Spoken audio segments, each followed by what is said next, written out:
नमस्कार मंडळी. आजच्या दिवसाचं मंगलमय अभिवादन करून मी आजच्या अभिवाचनाला सुरुवात करते आहे.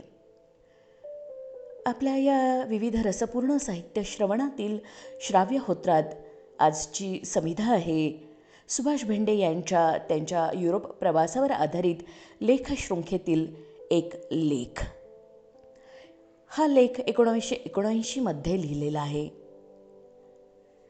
मंडळी, माझं यूट्यूब चॅनल तुम्ही सबस्क्राईब केलं आहे का? प्लीज एकदा बघून घ्या. आणि जर अजूनही ते सबस्क्राईब केलेलं नसेल तर माझं यूट्यूब चॅनल सबस्क्राईब करा, बेल आयकॉन दाबा आणि अभिवाचन आवडत असेल तर लाईक आणि कमेंट करून माझं अभिवाचन शेअर करायला विसरू नकात.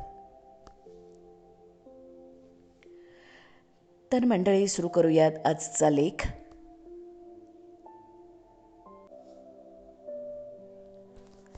आजचा लेख पाण्यावर हिंदकळणारी अद्भुत नगरी. लेखक सुभाष भेंडे. अभिवाचन अदिती पालिनकर.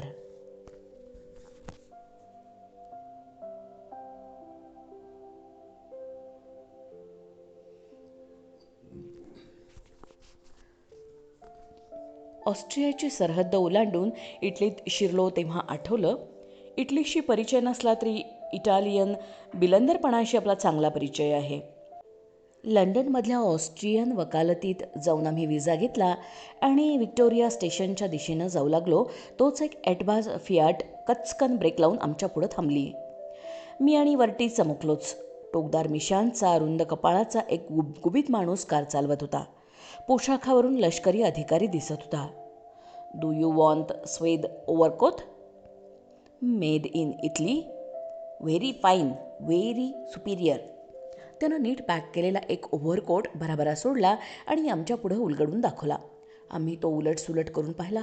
स्वेदचा स्पर्श मऊ मखमली होता. वस्तू चांगली नवी कोरी होती.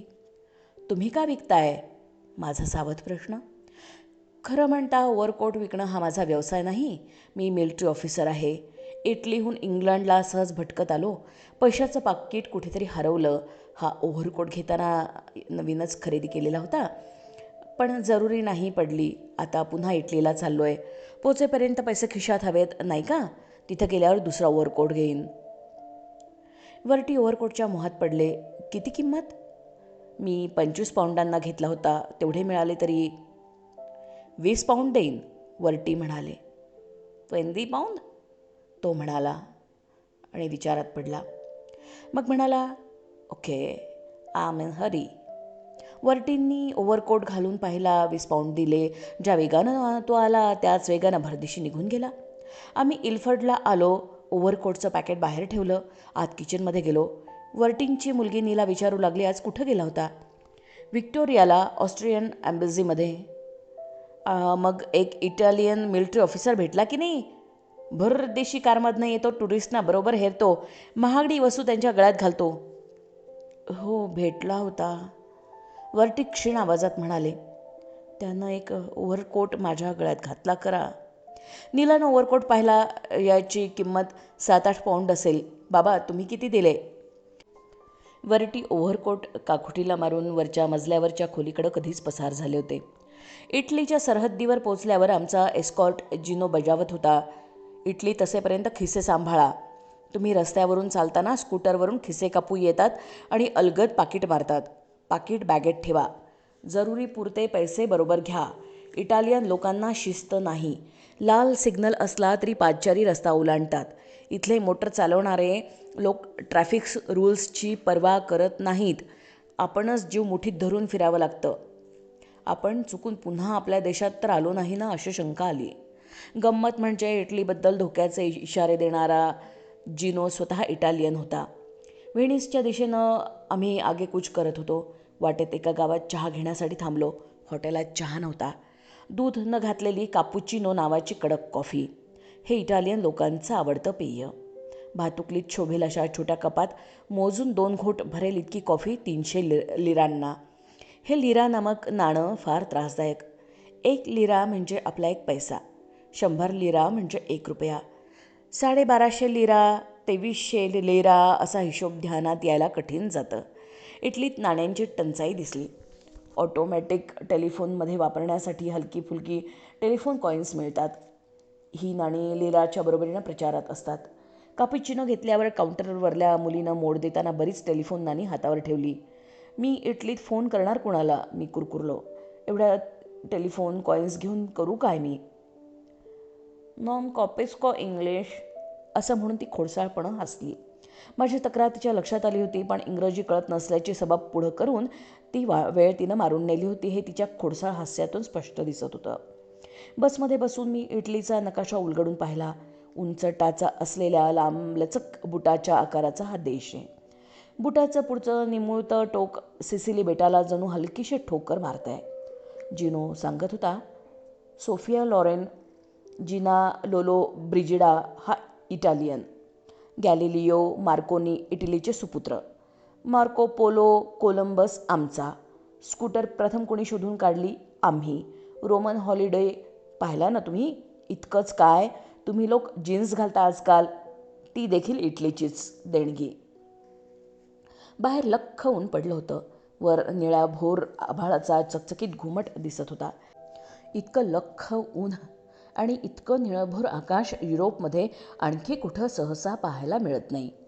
मुंबईला ऑक्टोबरमध्ये असतो तसा उकाडा. असल्या उकाड्यात इटालियन माणूस काम कसं करतो याचा इंग्रज, फ्रेंच, जर्मन माणसाला अचंबा वाटत असतो. पण इटालियन माणसं याबाबतीत सुशेगाद गोयंकरांना जवळ. दुपारी तासभर सावकाशीनं जेवल्यावर तास दीड तास वामकुक्षी केल्याशिवाय इटालियन माणूस काम करूच शकत नाही. त्यात युनियननं गो स्लो संप पुकारला म्हणजे तो एक्झॅक्टली काय करतो कोण जाणे. ब्रिटिश माणूस पाहता क्षणी सभ्य वाटतो, जर्मन शिस्तप्रिय आणि कामसू वाटतो, पण कुठलाही इटालियन पाहिला की बेरकी वाटतो. इंग्रज जर्मन माणसं मितभाषी, मोठ्यानं न हसणारी. इटालियन माणूस मनमोकळेपणानं हसतो, प्रसंगी हास्याचा गडगडाट करतो. व्हेनिसला जाताना वाटेत एका हॉटेलात आम्ही लंच घेतलं. आम्हाला वाढणारा वेटर, काउंटरवर बसणारा मॅनेजर, वाईनची ट्रॉली घेऊन येणारा साकी, सारी मंडळी एकजात बेरकी दिसत होती. त्या साकीनं गंमतच केली. अपने बगीचे में पैदा हुआ माल रेड वाईन, व्हाईट वाईन बाटल्यांनी भरलेली ट्रॉली पुढं घेऊन ती आली. ट्रॉलीवर बिअरच्या बाटल्या होत्या आणि बिअरपेक्षा महाग बेचव मिनरल वॉटर ही होतं. आमच्या टेबलावर डिशेस, काटे चमचे, नॅपकिन, रिकामे ग्लास होते. ट्रॉली घेऊन येणारी ती मुलगी विचारू लागली, काय हवं, वाईन, बिअर की मिनरल वॉटर? मला त्यापैकी काहीच नको होतं. मला शुद्ध निर्मळ पाणी पोटभर प्यायचं होतं. I want plain water. Plain water? It will rust your body from inside, ती डोळा मारून म्हणाली. खरं म्हणता डोळा मारायचं काही कारण नव्हतं, पण असं म्हणून तिनं पुढं काय करावं? चक्क माझ्या पुढ्यातला ग्लास उचलून ट्रॉलीत पालथा ठेवला आणि ती शांतपणा पुढे निघून गेली. काउंटरवरला टक्कल पडलेला गुबगुबीत म्हातारा स्पॅगेटी खाताना होणारी आमची धांदल मिश्किलपणे निहाळत होता आणि आम्हाला सर्व्ह करणारा बेरा गिळा एकदाचा आणि टाळा हा ध्वन्यर्थ आपल्या लगबगीतून व्यक्त करत होता. इटालियन लोकांचा आईस्क्रीम, जेली, पुडिंग आदी संस्थांवर विश्वास नसावा. आम्ही 3 कोर्स मीलमधल्या शेवटच्या कोर्सची वाट पाहत होतो. या बेरकी बेरानं खारीच्या शेपटासारख्या दिसणाऱ्या आपल्या भुऱ्या मिशांवरून हात फिरवत पेअरची 2 फळं माझ्या डिशमध्ये आपटली. एवढं करून वर पेअर फॉरवर्ड म्हणत कमरेत 4-4दा वाकत टीप मागायला गडी तयार. मी 300 लिरा टीप दिली तेव्हा त्यानं डोळे मिचकावले. एकाने डोळा मारणं व मिचकावणं ही इटलीची राष्ट्रीय सवय असावी. मी जिनोला विचारलं, सध्या इटलीत कोणता पक्ष सत्तेवर आहे? त्यानं खांदे उडवले आणि तो म्हणाला, देवजानं. पंतप्रधान कोण आहे? नाव आठवत नाही. आपल्या देशाची थोर परंपरा अभिमानानं सांगणाऱ्या जिनोला चालू राजकारणात मुळीच रस नव्हता. इटलीमध्ये मी 8-10 दिवस राहिलो तेव्हा मला आढळून आलं, सर्वसामान्य इटालियन माणूस राजकारणाबद्दल उदासीन आहे. गेल्या 15-20 वर्षात इटलीचं राजकारण अस्थिर बनलं आहे. युरोपमधल्या या गरीब देशात अनेक समस्या आहेत आणि त्या सोडवण्यासाठी स्थिर व समर्थ सरकारची देशाला अत्यंत निकड आहे. परंतु द गॉल गादीवर येण्यापूर्वी फ्रान्समध्ये मंत्रिमंडळ जशी 1-2 महिन्यात कोसळत असत त्याप्रमाणे इटलीचं झालेलं आहे. सत्ताधाऱ्यांबद्दल बोलताना इटालियन माणसाच्या जिभेवर कडवट चव रेंगाळत असते ती याचमुळे. पाश्चात्य देशाच्या सांस्कृतिक ठेव्याचं जतन केलं ते या देशानं. पाश्चात्य देशाच्या संस्कृतीचा मूल स्रोत टायबर नदीच्या प्रवाहात शोधावा लागतो. 1500 वर्षांपूर्वी मोठ्या दिमाखानं उभं राहिलेलं चिरेबंद रोमन साम्राज्य रानटी टोळ्यांच्या आक्रमणामुळं खिळखिळ झालं होतं आणि एक संघ इटली निर्माण व्हायला 1861 साल उजाडावं लागलं. काऊर, मॅझिनी आणि गॅरिबॉल्डी या 3 सुपुत्रांनी देशाचे इतस्ततः पडलेले तुकडे एकत्र केले आणि त्यातून एकसंघ इटली जन्माला आला. पण इटलीची दुर्दशा संपली नाही. 2 महायुद्धांच्या खाईत इटली भाजून पळून निघाला. मुसोलिनीच्या काळ्याकुट्ट कारकिर्दीत अंधाधुंदीला पारावार राहिला नाही. दुसरं महायुद्ध संपलं तेव्हा अंगावरल्या असंख्य जखमांमुळे विव्हळणाऱ्या मरणोन्मुख माणसासारखी इटलीची अवस्था झाली होती. 1946 इटलीनं नालायक राजेशाही झुगारून दिली. लोकशाही प्रजासत्ताकाच्या बाजूनं कौल दिला. अंगावरल्या जखमा बऱ्या करणारा धन्वंतरी प्रजासत्ताकात जन्म घेईल असं इटालियन लोकांना वाटलं, पण तसं घडलं नाही. अजून इटली त्या धन्वंतरीची वाट पाहतेय. दरम्यान सर्वसामान्य इटालियन अस्वस्थ झालाय. मी पाहिलेल्या सर्व युरोपियन देशात 5.5 कोटी लोकसंख्येचा इटली हा एकच देश असा आहे की तिथं कम्युनिझम रुजायला आवश्यक अशी सुपीक भूमी आहे. दारिद्र्य, बेकारी आणि राजकीय अस्थिरता. कम्युनिझमचा वेलू गगनावरी जाण्यासाठी एवढी सामुग्री पुरेशी आहे. आज इटलीमध्ये भारताप्रमाणे राजकीय पक्षांचा सुळसुळाट झाला आहे. सामान्य माणसाचे प्रश्न सोडवण्यापेक्षा एकमेकांना तोंडघशी पाडण्यात हे पक्ष मशगूल झाले आहेत. मी इटलीत होतो तेव्हा 51 पक्षांपैकी 10-12 पक्ष एकत्र येऊन राज्यकारभार चालवत होते. अन्य युरोपीय देशांच्या तुलनेनं हा देश दरिद्री आहे असं मी म्हटलं खरं, पण भारतातल्या दारिद्र्याशी इटलीच्या दारिद्र्याची तुलना होऊ शकत नाही. सामाजिक सुरक्षा उपाययोजनांमुळं इटलीतला सर्वसामान्य माणूस उपाशी वा अर्धपोटी राहत नाही. कामगारांना 13 महिन्यांचा पगार देण्याची शक्कल मुसोलिनीनं शोधून काढली. ख्रिसमसच्या वेळी आणखी 1 महिन्याचा पगार बोनस कामगारांना मिळावा असं त्यानं सुचवलं. मुसोलिनीचं लहान मुलांवर फार लक्ष होतं. देशाचे ते भावी नागरिक ते सुदृढ झाले पाहिजेत, सामर्थ्यशाली झाले पाहिजेत हे त्यानं ओळखलं होतं.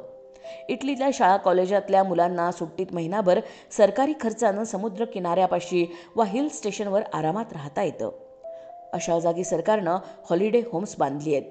मुलांच्या शारीरिक व मानसिक विकासासाठी या प्रकारचं सामूहिक जीवन उपकारक ठरतं हे चतुर मुसोलिनीनं जाणलं होतं.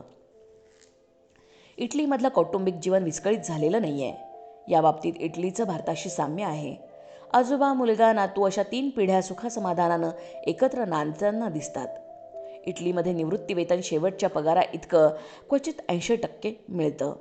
वृद्ध माणसं त्यामुळं कुटुंबावर भार होऊन बसत नाहीत. त्यांचं पेन्शन एकूण मिळकतीत लक्षणीय भर टाकत असतं. इटलीत वाहतूक खर्च फार कमी असतो. खर्चाचा बराचसा भाग सरकार सोसतं. रोमला मी बसमध्ये बसलो तेव्हा स्वयंचलित यंत्रात 100 लिरा म्हणजे 1 रुपया टाकून तिकीट घेतलं. कुठेही जा 100 लिरा. इटलीत विविध व्यवसायात मिळणाऱ्या वेतनात फार तफावत नसते. बँकात मात्र चांगले पगार मिळतात. 4 महिन्यांचा बोनसही मिळतो. इटलीत प्राप्तिकराचे दर फार कमी आहेत. पेट्रोलसारख्या वस्तूंवर व चैनीच्या चीजांवर भरपूर कर असतात. सरकारी महसुलात अप्रत्यक्ष करांचा वाटा सर्वाधिक. व्हेनिस शहराजवळील टार्व्हिसियो गावात एका टुमदार हॉटेलमध्ये आमचा मुक्काम होता. हॉटेलमध्ये चेक इन करताना प्रारंभी पासपोर्ट काळजीपूर्वक तपासण्यात आले.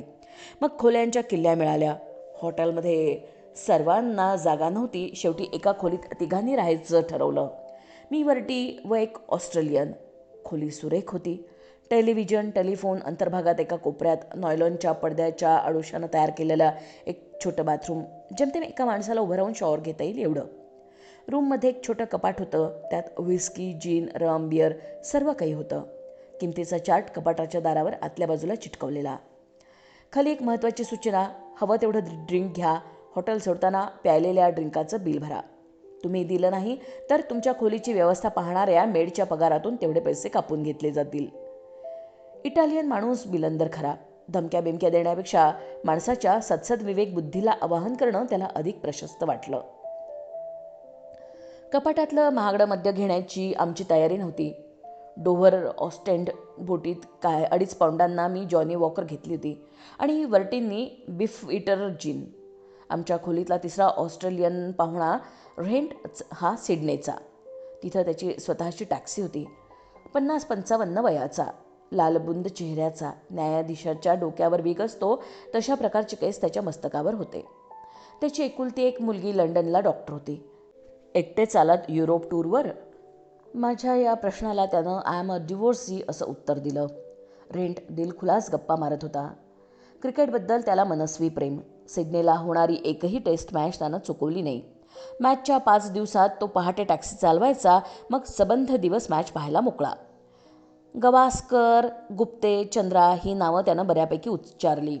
व्यंकटराघवन या नावाची त्यानं अशी काही मोडतोड केली की स्वतः व्यंकट तिथं हजर असता तर त्यानं आपलं नाव तात्काळ बदलायचा निर्णय घेतला असता.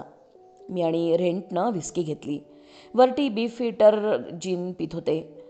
3 पेग झाल्यावर आम्ही डिनरला जायचं ठरवलं. अजून 15-20 मिनटं सवड होती. रेंट म्हणाला, मी शॉवर घेतो मग जाऊ. रेंट कपाडामागं गेला. टॉवेल साबण हातावर घेऊन आमच्या समोरून दिगंबरावस्थेत बाथरूमकडे गेला. वर्टींनी 1-2दा डोळे चोळले. मग मला म्हटलं, ही बीफ इटर फार कडक दिसते. का बरं? आत्ता हा ऑस्ट्रेलियन आपल्यासमोरून गेला ना, त्याच्या अंगावर मला एकही कपडा दिसला नाही. तो तसाच गेला, संपूर्ण नग्नावस्थेत. शक्य नाही. आल्यावर विचारू आपण. पण विचारावं लागलंच नाही. शॉवर घेऊन तो त्याच अवस्थेत बाहेर आला.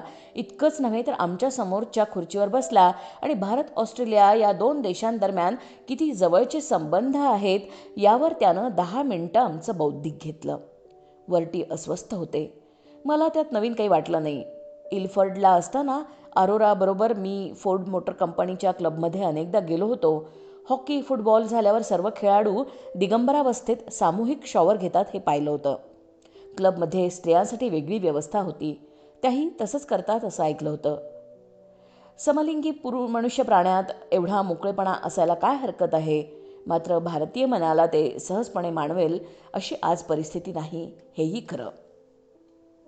नग्न माणूस पाहिला की जेवण मिळत नाही असं मी लहानपणापासून ऐकत आलो होतो, हे मात्र खरं नाही. रेंटचं बौद्धिक झाल्यावर आम्ही तिघं खाली गेलो आणि भरपूर जेवलो. सकाळी ब्रेकफास्टचं घेऊन व्हेनिसकडं निघालो. लहानपणापासून यानं त्या कारणानं व्हेनिसचं नाव एकसारखं कानावर थडकत होतं. पाण्यावर उगवलेलं एकुलतं एक शहर ही व्हेनिसची ख्याती. शेक्सपियरनं आपल्या अनेक नाटकांसाठी व्हेनिसची पार्श्वभूमी निवडली. बायरननं ब्रिज ऑफ द साईजला आपल्या काव्यातून अमर केलं. जन्मात एकदा तरी व्हेनिस शहर पाहावं. खरंच आहे ते. Venice, the queen of the seas. Grand कॅनॉलच्या दोन्ही बाजूंना 100-125 बोटांच्या पुंजक्यावर हलकेच तरंगणारं अद्भुत शहर 400 फूट अस्ताव्यस्त पसरलेल्या नगरीला एकत्र सांधत आहे. व्हॅपोरेट्टो या पाण्यावरल्या बसनं 4थ्या स्टेशनावर उतरा. पियाझले रोमा आहे त्या स्टेशनाचं नाव. रियाल्तो ब्रिजवरून सेंट मार्क स्क्वेअरकडे वाकडा तिकडा रस्ता जातो. तिथं 5-10 मिनिटात पोचाल. मी पुन्हा पुन्हा ही मनाशी घुकत आहे. इटालियन उच्चार काय असतील ते असोत, मी स्पेलिंगप्रमाणे उच्चार पाठ केले आहेत. माझे उच्चार इटालियन माणसाला मुळीच समजणार नाहीत याची मला जाणीव आहे. म्हणून मी तर सारं लक्षात ठेवायची अधिकच जबाबदारी येते. सेंट मार्क स्क्वेअरकडे जाताना अरुंद नागमोडी वळणाचे अनेक बोळ पार करतोय. बनारसला काशी विश्वेश्वर देवळाकडे जाताना असल्याच बोळातून अंग चोरून चालावं लागतं. दोन्ही बाजूंना ओळीनं दुकानं. शेक्सपियरचा शायलॉक इथलाच. माझं दुकानांकडे फारसं लक्ष नाही. मी स्क्वेअरकडे पोचतो. प्रचंड चौक. माणसांनी इतकीच कबुतरांची गर्दी. चौकाच्या 3 बाजूंना हॉटेल. बाहेरच्या बाजूला असंख्य खुर्च्या ठेवलेल्या. कापुचिनो पीत बसलेल्या गिऱ्हाईकांच्या मनोरंजनार्थ ऑर्केस्ट्राचे सूर. The most beautiful room in Europe. ज्या प्रवेशद्वारातून मी चौकात शिरलो त्यावर क्लॉक टॉवर आहे. ब्रान्सच्या प्रचंड घंटेवर टोले देण्याच्या पवित्र्यात 2 मूर उभे. वरच्या बाजूला एक तरुणी व एक छोटा मुलगा यांच्या आकर्षक मूर्ती. चौकाच्या 4थ्या बाजूला बायझंटाईन पद्धतीचं भव्य चर्च आहे. सेंट मार्क तिथं चिरनिद्रा घेत आहेत. 9व्या शतकातलं छोट्या आकाराचं हे चर्च आज प्रचंड व प्रेक्षणीय दिसतं आहे. व्हेनिसची समृद्धी, कलात्मकता आणि सौंदर्यप्रियता या चर्चमध्ये एकवटलेली आहे. इथले खांब ग्रीसहून आणलेले आहेत, ब्रांझ रोमहून, आणि सुवर्णांचं नक्षीकाम पौरात्य देशांकडून. चर्चच्या प्रवेशद्वारावरल्या कमानीवर ब्रांझचे 4 उमदे तेजपुंज घोडे मानाकिंचित कलत्या करून चौकातली रहदारी न्याहाळत आहेत. नेपोलियननं एकेकाळी ते पॅरिसला नेले होते, पण संधी मिळताच ते पुन्हा वेनिसला परतले आणि आपल्या जागी विराजमान झाले. त्यांचे ब्रॉन्झ धातूचे देह पिवळ्या सूर्यकिरणात चकाकत आहेत. चर्चच्या अंतर्भागामधल्या घुमटांवरलं मोझाईक सूर्याच्या तेजाळत्या कवडशांमुळं झळाळत आहे. निळ्या तांबड्या काचतुकड्यांनी बनवलेल्या आकृती जिवंत होऊन पुढं झेपावत आहेत. कितीही वेळ पाहिलं तरी समाधान होण्यासारखं नाही. मनोऱ्यावरले ते रोमनकालीन गुलाम इमाने इतबारे घंटेची टोल देतात म्हणून काळाचा हिशोब कळतो तरी. एरवी त्या विस्तीर्ण पण सुबक चौकात काळ कायमचा थिजून गेलाय असं वाटत राहिलं असतं. मी भानावर येतो. चौकातल्या कॅफेसमोरची खुर्ची पकडतो. कापुचिनोचे कडवट घुटके घेत कबुतरांचे माणसांचे थवे न्याहाळतो. तुम्हाला काचसामानाचा कारखाना पाहायचा आहे का? शोकेस पाहायची आहे का? कोणीतरी विचारतं. मी श्रीनगरला गेलो होतो तेव्हा तुम्हाला शालींचा कारखाना पाहायचा आहे असा प्रश्न विचारित अनेक जण मागे यायचे. त्याची मला आठवण झाली. मी यांत्रिकपणे त्याच्या मागून चालत राहिलो. पावलं रेंगाळतील म्हणून मागं वळून पाहण्याचं टाळतो. एक अरुंद जिना, जिन्याच्या उजव्या बाजूला मोठा हॉल. तिथे प्रात्यक्षिक पाहण्यासाठी बरीच माणसं बसलेली. काचेचा रंग उकळणारा रस, किंचित थंड झालेला काचेचा उभट तुकडा, चिमट्यात घेऊन भरघोस मिशांचा 50ला इटालियन समोर बसलेल्या चिमुरडीला विचारतो, काय हवं तुला? कोणता प्राणी? I want horse. त्या चिमुरडीनं कमाणीवरला एडबाज घोडे पाहिले असतील बहुधा. पाहता पाहता काचेचा तुकडा रूप बदलतो. 4 पाय, निमुळती मान, टवकारलेले कान, भरघोस शेपूट, चिमुरडीकडे रोखून पाहणारा सुबक हॉर्स. मिनिट 1.5 मिनिटाची सारी किमया. ओ मामा मिया, लोली. केवळ प्रयोगी चित्कारांनी हॉल भरून जातो. अंतर्भागात शोरूम आहे. काचेचे सुबक चषक, अनेक तऱ्हांच्या मूर्ती, जनावरं, पक्षी, रक्षापात्र, फुलदाण्या, एकमेकात मिसळलेल्या रंगछटा वस्तूला आणखी एक डायमेन्शन प्राप्त करून देतात. किंमत किती या T सेटची? 6 कब्बशा, किटली, milk pot, sugar pot असं संपूर्ण सरंजाम. मनात येतं, किंमत परवडण्यासारखी असली तरी मुंबईपर्यंत सांभाळून नेणं कठीणच. 80,000 लिरा. बापरे, 800 रुपये. डोंट वरी, तुम्ही ट्रॅव्हलर्स चेक द्या, पत्ता द्या, आम्ही आमच्या खर्चानं घरपोच पाठवू. 2-2.5 महिन्यांनी वस्तू घरी पोचेल. ओके? मी पत्ता न देता हळूच पुढे सटकतो. काचेचं सुबक मांजर 20,000 लिरा. रंगबिरंगी मासा 30,000 लिरा. अंगावर लडिवाळ वळणं असलेली नग्न स्त्री अंगडाई देत पहुडली आहे आणि तिच्या शरीराच्या विशिष्ट भागाचा उपयोग सिगरेटची राख टाकण्यासाठी केला आहे. किंमत फक्त 50,000 लिरा. मी पळ काढतो. गोंडोलाच्या दिशेनं जाऊ लागतो. वाटेत एक पुस्तकांचं दुकान आहे. तुमच्याकडं नेपोलियनची डिक्शनरी आहे? मी विचारतो. नेपोलियनची dictionary? What do you mean? Impossible शब्द नसलेली डिक्शनरी म्हणजे नेपोलियनची डिक्शनरी. आमचे उमाकांत ठोंबरे नामक परममित्र आहेत, त्यांनी आणायला सांगितली आहे. मी डोळे मिचकावतो आणि आदी म्हणत पुढे सटकतो. गोंडोला म्हणजे काश्मीरच्या शिकाऱ्यासारखा. मी एका गोंडोल्यात बसतो. माझ्याबरोबर दिल्लीच्या 2 मुली आहेत, सविता जैन आणि नंदिनी जैन. एक जोडपं आहे. ते न्यूझीलंडहून आलेलं आहे आणि ती कॅनडाहून. ती त्याची लग्नापूर्वीची प्रेयसी. आता दोघांची लग्न झाली आहेत. त्याचं दुसऱ्या तरुणीशी, तिचं दुसऱ्या तरुणाशी. आपापल्या जोडीदाराला थापा मारून दोघंही युरोप प्रवासातला आनंद ओंजळी भरभरून पित आहेत. आणखी एक अमेरिकन मुलगी, निळ्याभोर डोळ्यांची. चेहरा इतका निष्पाप की पाहिल्यावर गालगुच्चे घ्यावेत असं वाटतं. गोंडोलामधून प्रवास करणारे सहप्रवासी असायला हवेत तसे आहेत. लाल आडव्या पट्ट्यांचा टी शर्ट, निळे ढगळ पॅन्ट आणि पनामा हॅट घालून गोंडोलियर एका काठीनं गोंडोला पुढं नेतोय.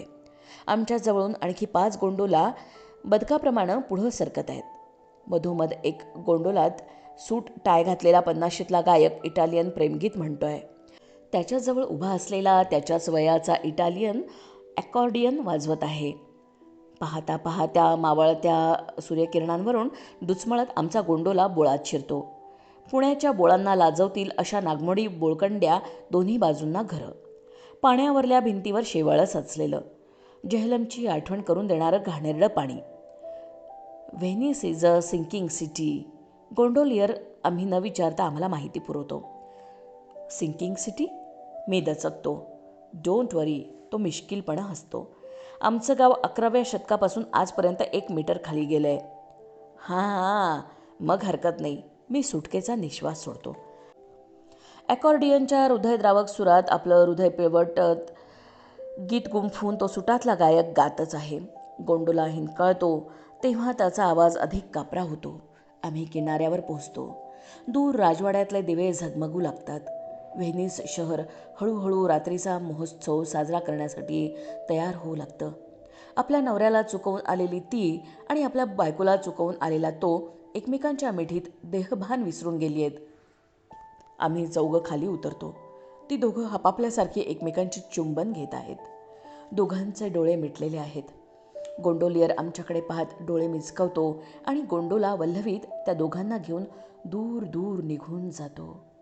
इटालियन प्रेमगीताचे सूर वातावरणात हिंदकळत राहतात.